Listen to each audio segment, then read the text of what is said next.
Bueno, entonces luego de haber visto el video y entendido toda la fisiopatología que se lleva a cabo dentro de nuestro organismo frente a una exposición cuando la persona está sensibilizado y pues va a tener una nueva exposición frente a ese agente que lo sensibilizó. Entonces, en esta diapositiva pues se observa principalmente el cuadro clínico que llegan a padecer las personas que presentan shock anafiláctico. Entonces vemos que son imágenes bastante fuertes, donde hay hinchazón de ojos, nariz, boca, el eritema y sobre todo el enrojecimiento en la piel. Eh, Aquí como para catalogar un shock, ya sea grave, leve o moderado, pues va a estar determinado básicamente por la afectación respiratoria, principalmente de si es laringia o si es bronquial.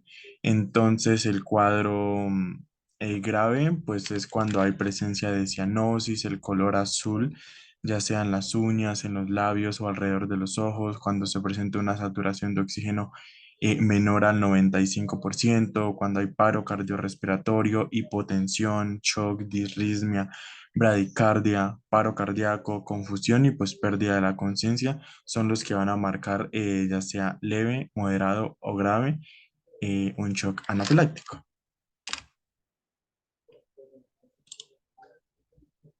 Con respecto a los criterios diagnósticos, pues básicamente el criterio no es difícil, sin embargo no hay como tal, o sea, el criterio se basa en la sospecha clínica, o sea, en el momento, ¿sí? Entonces, si se cumple uno de estos tres criterios, el diagnóstico de anafilaxia pues va a ser muy probable.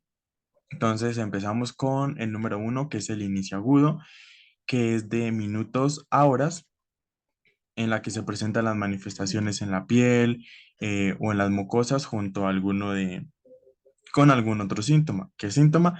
Entonces, cuando va a haber afectación respiratoria, estridor, dificultad respiratoria, disminución de la tensión arterial, síntomas de disfunción orgánica o la inconsistencia de los esfínteres. El apartado 2 que es la aparición rápida, que sucede de minutos a horas. Y aquí básicamente es cuando luego pues de la exposición al antígeno se altera la piel, las mucosas, aquí ya la urticaria y el enrojecimiento de la piel pues va a ser mucho más como más severo, más grave, la disminución de la tensión arterial se va a ver más marcada y empiezan a aparecer los síntomas gastrointestinales. Por último, ya tenemos la disminución de la tensión arterial y esto va a estar relacionado acorde a la edad. Entonces, en los niños, la disminución de la tensión, de la presión sistólica va a estar acorde a su edad y en los adultos es menor a 90 miligramos por mercurio o cuando se está normal y de un momento a otro baja a un 30, o sea, baja un 30% desde su base. También tenemos exámenes de laboratorio que pueden servir como un apoyo. Entonces tenemos a la tríptica sérica y a la histamina sérica. Ambas se van a presentar luego pues, de un evento de shock. En la tripticasa, por ejemplo, su pico va a aumentar en los 15 o 180 minutos después de la exposición y la histamina sérica de 5 a 10 minutos luego de la exposición. Entonces aquí es cuando se logra ver como cierta discrepancia con estas dos porque la histamina va a durar muy poco tiempo y pues el tiempo del shock a llegar a un hospital pues no va a ser en 5 o 10 minutos. Entonces por eso es que se utiliza la tripticasa en la que el rango es de 5 a 180 minutos. Se debe hacer un diagnóstico diferencial pues con otras enfermedades teniendo en cuenta de que su sintomatología no es exclusiva de ellas, sino que se puede confundir con otras como por urticaria, en cuanto a las dificultades respiratorias, pues se puede llegar a pensar de que son fallas solamente respiratorias o con la disminución de la tensión arterial, que es un problema cardiovascular, pero pues no. Entonces se debe hacer pues para empezar a direccionar y encaminar un posible diagnóstico de un shock anafiláctico y descartarla las demás patologías que comparten la sintomatología. Bueno, entonces ahorita sí, los primeros auxilios, el manejo, qué se debe hacer y cómo tratar una situación cuando se presencia un shock anafiláctico. Entonces, iniciamos con esta infografía en la que básicamente pues resume todo lo que ya se ha venido diciendo. ¿Qué es? Pues es una reacción alérgica de grave instauración rápida que puede llegar a ser mortal.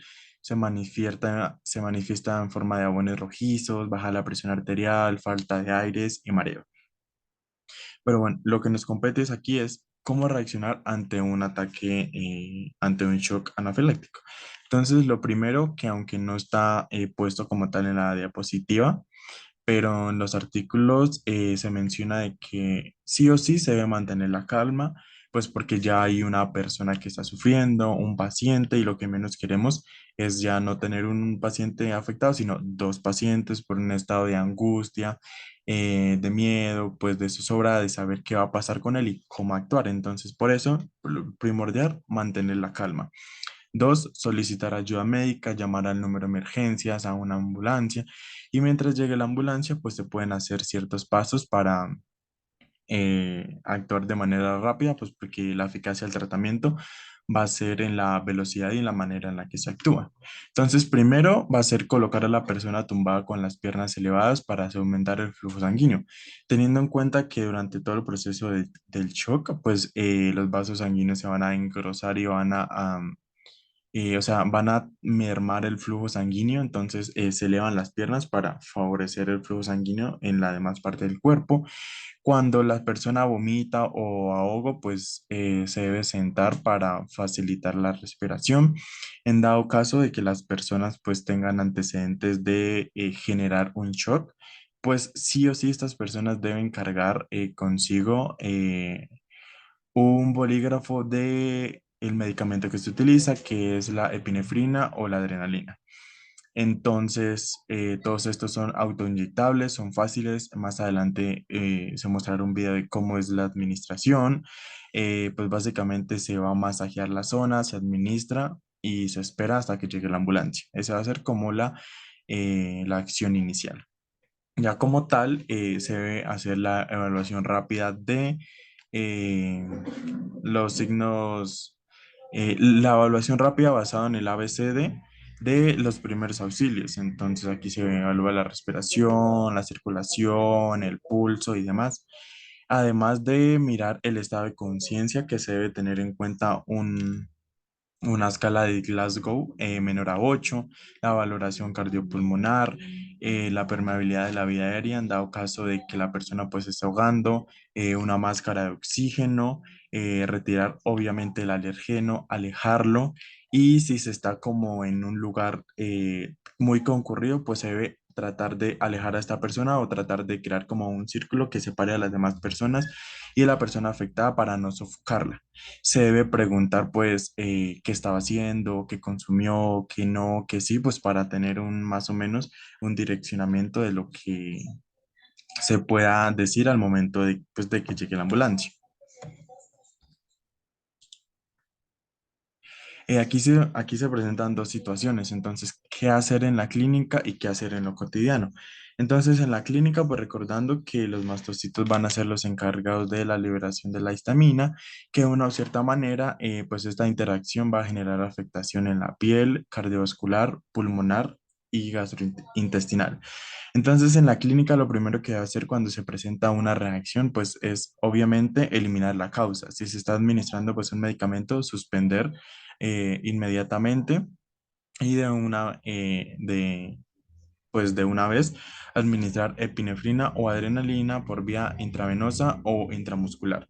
Esto pues es o sea, pues debe hacerse sin retraso, pues por lo que es una vida en la que se está en juego.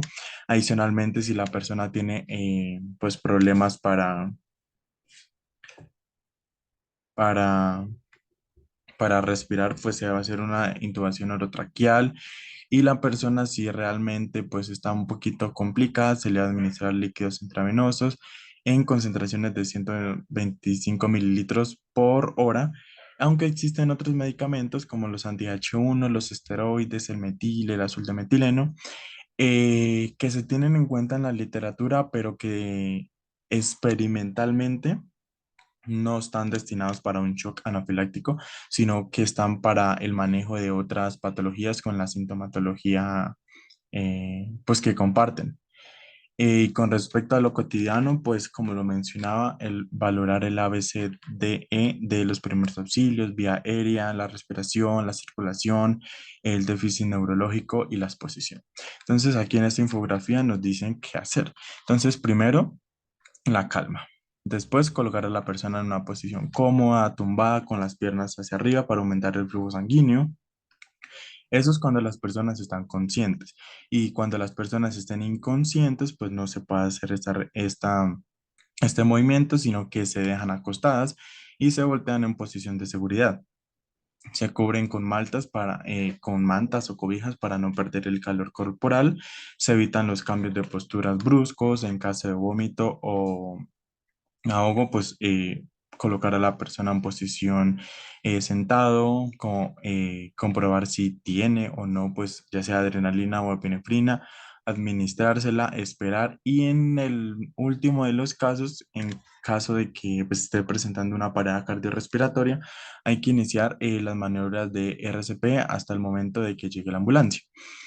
Los medicamentos que más se utilizan pues van a ser principalmente la epinefrina y la adrenalina, que son los fármacos de elección para estos tratamientos, por lo que son medicamentos que van a actuar rápidamente, mejorando todos los síntomas que se generen en el shock anafiláctico, aumentan la presión arterial, disminuye el hinchazón de la piel, de las mucosas, aumenta la presión arterial, abre los bronquios, mejora el paso del aire y bloquea la liberación de sustancias por parte de las células implicadas en la anafilaxia, que en este caso van a ser los mastocitos y los basófilos.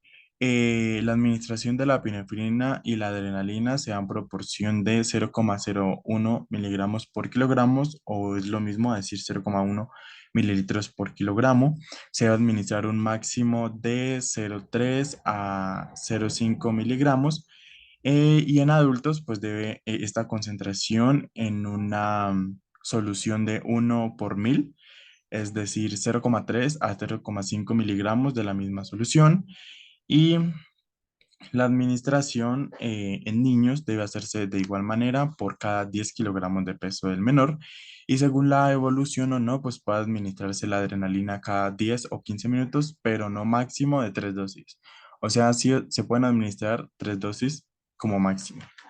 Entonces, en la siguiente diapositiva está un video de cómo administrar eh, pues el autoinyectable de adrenalina y otro video en la que se observa cómo manejar un caso de shock anafiláctico en un colegio o en la vida cotidiana.